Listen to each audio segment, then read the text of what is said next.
Sudarsono menyebut bahwa kini Projo tak lagi pro Jokowi namun berubah menjadi pro judi online. Sindiran keras ini disampaikan oleh Sudarsono pada Sabtu 8 November 2025 dalam keterangan tertulisnya. Pernyataan ini disampaikan Sudarsono sebagai kritik keras atas statement Budi Ari yang menyebut bahwa Projo bukan pro Jokowi.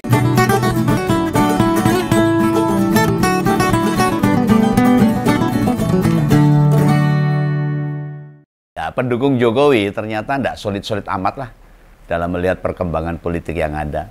Entah itu PSI, entah itu relawan, entah itu influencer, YouTuber Nusantara, dan kalangan lain. Salah satu contoh ya soal sikap Budi Ari dan Projo yang menyatakan gabung dengan Gerindra serta dukung pemerintah sekarang. Langsung digeruduk loh sama Jokowi. Piye toh ki? Nah, berbagai macam opini dan argumentasi yang nadanya berisi kecaman disebar di berbagai platform. Mereka pada kompak tuh membangun persepsi. Bila Budi Ari dan Projo wis kianat menelikung dengan sangat kejam pada keluarga Jokowi. Lu kanggo begawan, lo emang Jokowi sopo? Dia bukan ketua partai loh, tidak pula pimpinan ormas. Jabat penasihat relawan kan juga kemauan organ relawan sendiri. Kenapa waktu organ relawan pindah dukungan kok sama pendukungnya jadi emosi semua? Dulu sekubu, saiki jadi musuhan. Nah ini relawan ini ya gitu. Kalau melihat reaksi mereka, tidakkah makin terbukti? Merapatnya Budi Ari sama Projo emang beneran ngelimpek nih Jokowi, tahu ngelimpek nih itu. Ya ngelimpek nih. Istilahnya telah terjadi pengkhianatan luar biasa gitu aja. Yang dilakukan ex-menteri koperasi sama organ relawannya si Projo tadi. Loh, bagi awam sikap itu jelas rasional, keputusan sing punya dasar kuat. Lah Jokowi dewe setor Gibran ke Prabowo lalu main perintah dukung Prabowo Gibran 2 periode. Apa ndak sama itu dengan yang dilakukan Budi Ari dan Projo? Sama-sama dukung pemerintah. Nah, politik yang tidak dilandasi visi besar, komitmen pada prinsip, konsisten, punya integritas pada nilai-nilai perjuangan, hasilnya ya pengkhianatan. Kalah, menang, kecewa, gembira itu biasa dalam berpolitik. Kenapa sekarang Jokowi yang setia jadi kesetanan? Mencak-mencak atas hasil keputusan Kongres Projo ketiga. Lo nek perkara pengkhianatan, kan Begawan pernah ngulas tuh dengan gamblang dan lugas. Nah, kesimpulan itu memperkuat kupasan Begawan di episode 1476 dengan judul Terbongkar Relawan Projo yang datangi Kongres terima bayaran. Yang penting ini. Loh, istilahnya ada transaksi. Ada upaya potong kaki pada salah satu elemen pendukung Jokowi. Loh, sebenarnya potongan itu dibuang dalam tanda kutip sama Pak Prabowo. Loh, dikira sesama pendukung, potongan itu dipek. Dipek itu diminta, diambil buat memperkuat dukungan ke pemerintah. Ini yang tidak dipahami ini sama pendukung yang lain. Yang masih bertahan mesti ya sudah tidak dapat apa-apa lagi. Mereka mungkin loh pada ngiri. Dikira Budi Ari sama Projo bakal dapat tempat istimewa baru. Nah itulah bukti kalau pendukung rezim lama ngelihat sesuatu, segala sesuatu pakai kacamata kekuasaan saja. Sama junjungannya. Mereka emang dilatih ngambus bau-bau kedudukan. Alias tahta aja, jabatan. Seolah-olah hidup ini urusannya hanya sebatas jabatan roh. Harus diakui Budi Ari dengan Projonya dapat kamulyan duluan dibandingkan dengan pendukung lain ya, karena biar mutung kok nek dikai jabatan sama Jokowi ya. Ingat enggak? Memang yang duluan dapat manfaat, dapat rezeki nomplok kan ya Budi Ari. Karena kemutungannya dulu. Dia duduk kursi wakil menteri desa pada tanggal 25 Oktober 2019. Masa begitu Jokowi sudah tidak punya pengaruh langsung colong pelayu, tinggal gelanggang colong pelayu, gandul sama yang berkuasa sekarang. Loh, kenyataan itu makin menaikkan tensi, ya, sampai salah satu organ relawan yang sudah lama angsluk terpaksa dibangkitkan dan ngomong, projo itu kepanjangan dari pro judi online. itu saya ngomong duduk pengawan loh. Ini saya ngomong Sudarsono itu. Siapa lagi Sudarsono? Dia ketua relawan barisan Sudarsono Jokowi Love, disingkat BS Jengkel. BSJL. Keterucut. BSJL itu. Lho aku yang gumun ini. Lah wingi-wingi ra ngetok ngopo iki, Bos? Lah kok mak beduduk eneng meneh. Lah terus ngopo lho relawan iki mbok wis junjungane yang didukung wis diati ya kembali ke habitat ora golek-golek. Lho meski di dalam pendukung terjadi kegaduhan, pertentangan, perbedaan sikap, lah Jokowi nggak mau kabar ini diketahui secara luas. Mengapa begitu? Ya karena Anda terbaca sama istana, posisi politik Jokowi sama anaknya jelas berada di tepi jurang. Situasi ini jadi dilema nih. Dibocornya ke media mainstream bisa mempersulit politik Jokowi di waktu mendatang. Ya akhirnya disimpan saja, ya jelas rugi. Kok bisa rugi kalau disimpan? Lah nek relawan atau pendukung lain ikut-ikutan langkah projo. Terus habis pendukungnya Jokowi. Lah inilah berisiko bermain politik di dua kaki. Di mata Prabowo terlihat masih konsisten. Namun di belakangnya sebenarnya pengen gembosi Pak Prabowo. Nah ini cara berpolitik ini. Gimana cara nyimpen tingkah polai BSJL ini? Hampir tidak ada media yang menayangkan pernyataan Sudarsono ini. Kalau tidak salah, hanya tribun.com yang memberitakan. Ini saya menyampaikan loh. Saya tidak fitnah loh, tidak hoax loh. Ini saya menyampaikan dari media mainstream itu. Lah kehadiran rombongan BSJL ke rumah Jokowi yang saya lihat itu beneran tidak terekam sama YouTuber sumber. Padahal mereka berkunjung itu. Itu hari kerja dan siang hari itu. Loh ini kok tumben? Tak cek di beberapa channel, oh belas rada yang muncul itu. Artinya ada tayangan-tayangan yang diperkenankan tayang dan ada yang enggak sama junjungannya. Ya, tapi ya orang ngomong langsung pasti melalui tangan kanannya atau orang kepercayaannya untuk memberitahukan kepada para YouTubernya ini. Dan fakta ini juga membuka kotak Pandora.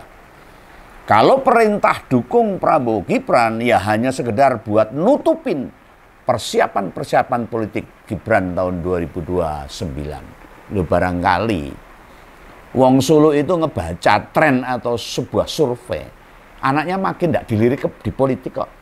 Oh, partai liane segah. Malah merugikan nanti. Wapres juga kinerjanya dinilai tidak berkontribusi signifikan buat negara ini. Pada perbaikan pemerintah nggak ada. Lalu kenal loh, kita semua tahu yang dijalani Gibran di berbagai wilayah, di segala jenis aktivitas, ya hanya seremonial saja. Nggak punya hal-hal yang membuat masyarakat tersenyum, membuat dorongan, ya, membuat semangat masyarakat di berbagai daerah. Kita ngerti lah, Gibran memang tidak punya visi misi sendiri. Namun di ruang-ruang bicara tidak ada omongannya dia yang berkualitas saat ini, yang bisa kita petik dari omongannya dia. Setidaknya duit greget gitu loh. Cari lulusan luar negeri, Singapura sama Australia. Lah blas ora kaya wong sing visioner itu loh. Orang yang kapasitasnya begini masa mau diselipkan sebagai salah satu kandidat di Pilpres mendatang tahun 2029. Nah, dengan bergabungnya Budi Ari ke Gerindra, termasuk projo dukung Prabowo tanpa Gibran, jelas makin melemahkan posisi politik Jokowi dan keluarganya. Loh bisa saja loh, tanpa projo akan banyak organ relawan lain yang jadi terpengaruh. Mulai dari ikutan bergabung ke Gerindra misalnya, berubah jadi relawan Prabowo misalnya, berubah sikap mendukung total pemerintah, atau apapun lah. Yang intinya melupakan Jokowi sama Gibran. Meninggalkan mereka berdua. Padahal ini baru tahun pertama ini. Makin tambah tahun, apa enggak terus menyusut tuh pendukungnya Jokowi dan Gibran. Ya, yang sekarang masih dapat itulah yang masih mendukung. Apalagi sekarang tingkat perhatian publik pada sosok Gibran ini ya merosot aja. Malah berdasarkan hasil survei terbaru lembaga survei indikator politik itu, elektabilitas Gibran muenek. Beneran ini bukan gawe-gawe, dudu ngarang. Ini survei terbaru yang dirilis pada Sabtu kemarin. Buka aja. Masa elektabilitas Gibran mau 4,8%. Di bawah Pak Anies yang 9%. Sama Kang Debel 18,4%. Nek Pak Prabowo surasa tak ceritake. Maksudnya enggak usah tak sampaikan itu. Sebagai kepala negara, elektabilitasnya tinggal lumrah dengan angka 4,8% saja, itu deket banget loh.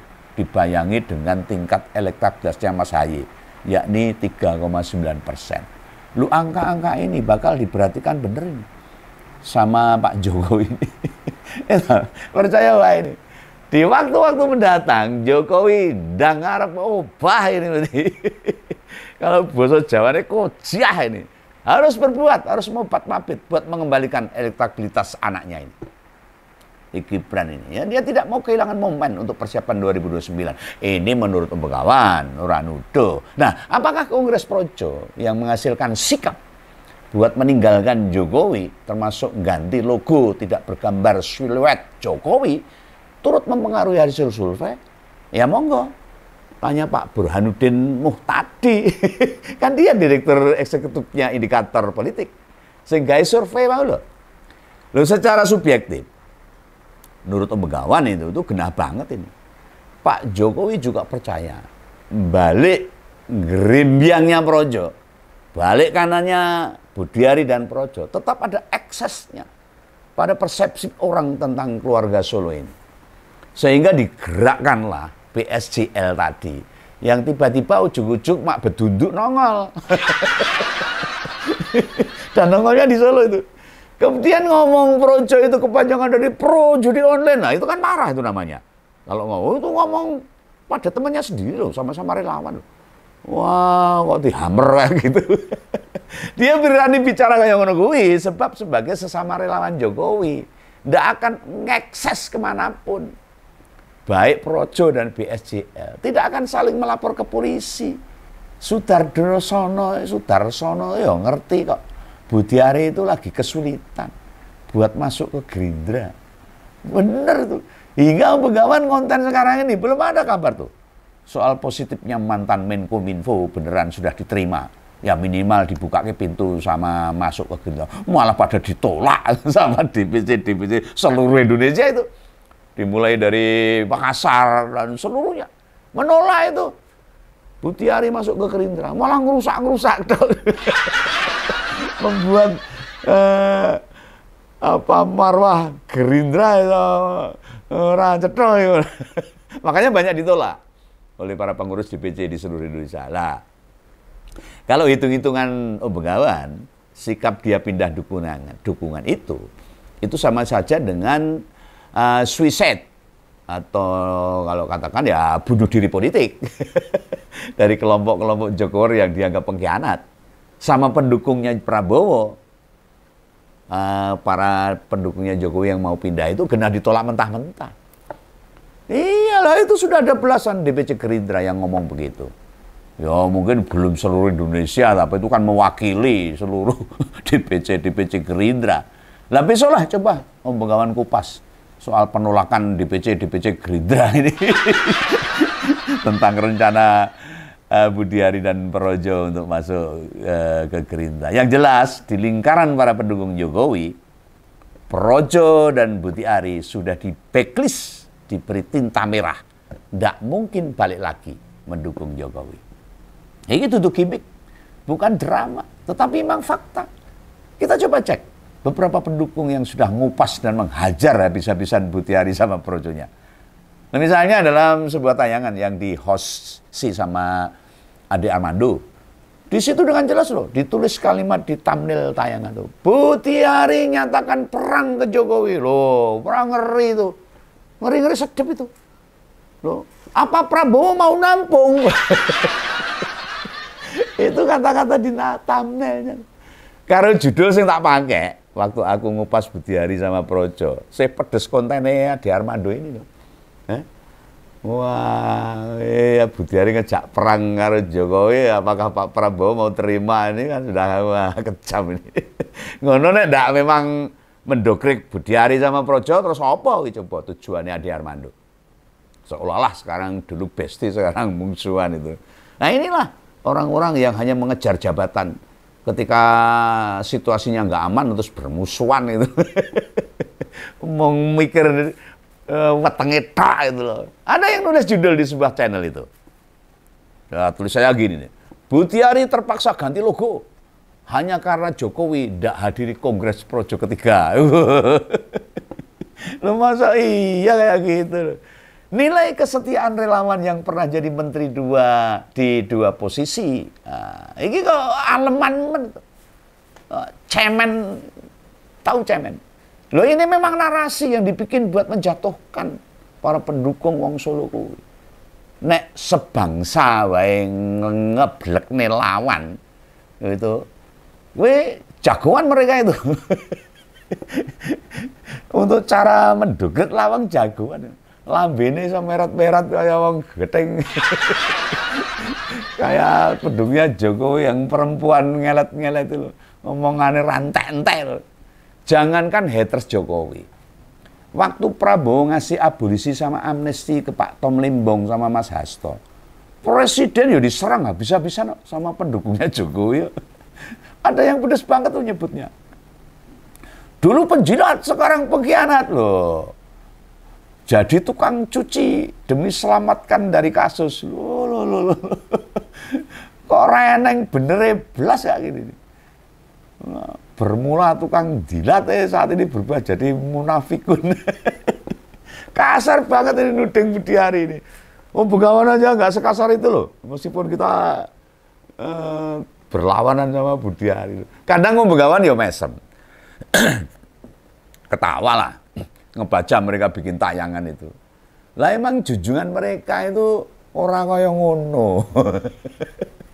Orang kaya sing dilakukan Budiari sekarang itu loh. Sok-sokan nyebut pengkhianat barang. Siapa dulu yang mengkhianati PDIP sama Mbak Mega yang sudah di backup, dibantu, dijaga selama 20 tahun itu. Terus Jokowi yang dapat jabatan apa saja selama 20 tahun, tiba-tiba ninggalin PDIP. Itu disebut apa bagi para pendukungnya Jokowi? Bandingkan sama Budiari. Baru dapat jabatan 2 menteri dan sekali wakil menteri itu wis diari pengkhianat. Terus juga itu, saya baca itu ada yang bikin opini. Narasinya begini. Projo tinggalkan wajah Jokowi. Sudah tidak menjabat, dibuang. Ya kita ngerti lah. Kalian pada bikin postingan dengan bareng-bareng nyerang Projo sama Budiari. Kan perintahnya turun dari mana? Masyarakat kan juga paham. Nek disebut dibuang, sebenarnya ya enggak juga tuh. Lebih pas itu. Jokowi emang membuang dirinya sendiri. Mengotori banyak hal yang bersih yang sudah dikerjakan selama 16 tahun. 3 tahun sisanya justru diobrak-abrik syahwat politiknya. Dulu waktu 16 tahun, Begawan dukung. Yang baik-baik kita dukung. Orang ngerti aku dihapus sih. Bukan dihapus itu. Terbongin aja lah. Nggak perlulah menyalahkan orang lain. Ya, dia bukan orang suci. Kita juga bukan orang suci. Kita juga orang cerdas-cerdas banget. Apalagi orang yang benar dalam segala hal. Sudah gak kehitung itu. Berbagai kebijakan 2-3 tahun terakhir jabatannya. Lo emang mengeburu kekuasaan aja. Syahwat kekuasaannya yang akhirnya Begawan jadi mengkritik ketika saat mengkhianati PDIP sama Bu Mega. Ini bukan saya membela PDIP, enggak, tetapi saya sangat mengkritik cara-cara Jokowi mengkhianati partai dan Ibu Mega. Lah ini mengeburu kekuasaan toh. Bahkan bisa disebut berupaya memperpanjang masa jabatannya 3 kali, 3 periode. Ini bukan fitnah loh. Ini kelak di alam fana, kita buktikan bareng-bareng. Lah nek ditakoni saiki ya Pak Jokowi ora mungkin ngaku. Padahal semua pernah orang dekatnya itu kan banyak yang ngomong gitu. Ini atau apa yang saya sampaikan. Nah, terus ada pula yang bikin ulasan. Budi Ari akui gabung Prabowo karena takut masuk penjara kasus judul. Yang ini agak rasional ini. Aku setuju ini. Hanya sayangnya Prabowo itu ya ngapain itu Pak Prabowo itu? Nggak berani mengizinkan aparat hukum memproses kasus judul yang seterang-terangnya. Apa karena kasihan? Nek beneran dibongkar kan Jokowi juga yang bakal terbawa-bawa. Efeknya ke Jokowi juga. Masih ada belas kasihan, mungkin biar masa pensiunnya bisa tenang. Ya, tapi tidak tahulah Pak Prabowo sendiri yang paham. Saya kan cuma menduga-duga aja. Nah, yang lumayan beneran mau ngabisin projo sama Budi Ari, itu adalah sebuah channel yang mewawancarai Sudarsono, itu yang tadi yang saya sebutkan, Ketua BSJL. Tayangan itu isinya akeh omongan sing puedes. Genah itu. Perkara projo dan Budi Ari semua dibongkar sampai tak tersisa. Aku apa yang ngerungokne full tak batalke. Lah kabeh hanya dilandasi kebencian tok. Di sini mung kaya ngono tok. Ndak mengandung analisa yang benar.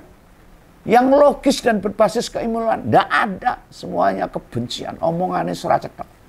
Mayoritas omongannya Sudarsono diliputi kekecewaan, emosi, syak wasangka, tuduhan dan sebagainya. Timbang aku dadi ketuluran geting, orang genah, ya prai wae orang ngrungokke. Nah, podcast sama Sudarsono ini dikasih plakat apa itu? Dia bilang gini, podcastnya Sudarsono itu, dia bilang gini, habis ketemu Jokowi, habis ketemu Pak Jokowi, Sudarsono ketua Jokowi bicara tentang pengkhianatan Budi Ari. Ya. Ini itu maksudnya. Habis ketemu Pak Jokowi, Pak Sudarsono ketua Jokowi itu bicara tentang pengkhianatan Budi Ari. Lalu gawe judul kok kaya sepur. Dawane rambut. Malah lebih pas disebut kalimat itu bukan judul itu. Lalu ada yang bernada protes pada Projo dengan dikasih judul Jokowi dikhianati. Projo pro Jokowi bukan pro Budi. Loh. Awalnya aku mau thumbnailnya, judulnya tuh rada mumet itu. Tak timbang-timbang tak artikan iki piye to jajan ini. Projo pro Jokowi bukan pro Budi ini. Lah kan emang gitu. Bareng coba tak resapi, tak maknai itu loh. Tak coba ini iki piye maksudnya. Ya intinya nek wis gak dukung Jokowi, intinya mungkin loh yang dikarep itu. Intinya nek wis ra dukung Jokowi, ganti jeneng itu. Ndak usah pakai projo, maksudnya gitu. Mungkin ngono karepe. Lo gantinya apa? Ya bisa saja. Pro Prab atau pro Prabowo atau pro Su atau apalah. Pro terserah, yang penting tidak pakai projo, pro Jokowi. Penting aja promak. Nah, itu obat mak. Apa Proton, merek mobil dan sebagainya lah. Oke lah. Makanya di hari-hari mendatang tinggal kita perhatikan saja gimana pertarungan politik nantinya antara Budi Ari yang mantan relawan dengan para relawan-relawan yang masih mendukung Jokowi. Kita jadi penonton aja lah. Biar gayeng perpolitikan di Indonesia ini. Oke, salam begawan, salam ngumpul. Jangan lupa subscribe. Dadah.